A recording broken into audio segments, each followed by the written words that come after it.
Hello mga kagwapa! So happy Sunday everyone! Ito nga pong video na to ay late upload. So ito nga pong video na to ay before kami umalis papuntang Baguio mga kagwapa.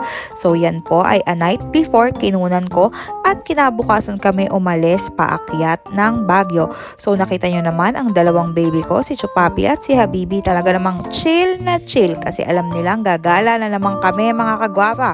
Alam nyo ba dito sa bahay namin walang dull moments pag nga naman kasama mo ang aking mga halimaws, dahil titigan mo lang sila talaga namang mawawala na ang iyong problema.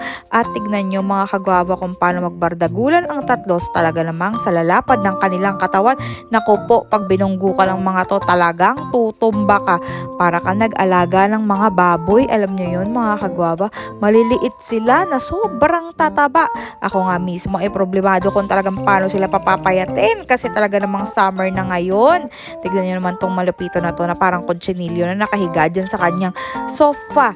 Talaga namang feeling niya sa kanya na yan. At ito naman si Habibi na pa cute habang tulog. Ay talaga namang mga kagwapa, sobrang cute niya, 'di ba?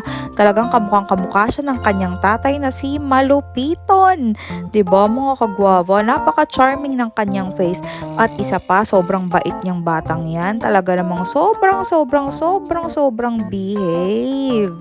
At tignan nyo naman tong tatlong batang to, talaga namang napagod na sa paglalaro. Ayan na, nanahimik na at nagsihiga na sa sahig.